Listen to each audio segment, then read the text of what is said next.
I am making some popcorn. All right, my coconut oil. You can just use regular oil if you want, but I got coconut that I need to use up. There, popcorn.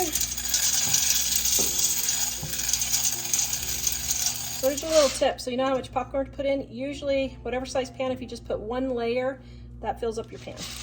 Put your lid on. Let it get to melting.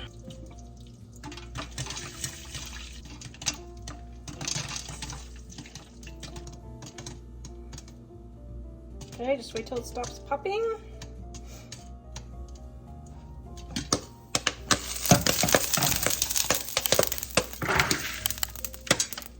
Okay. Oh wow, that's a pretty big bowl. I think I'll just do one for now. And I will mix some more with a cup. And let me melt my butter.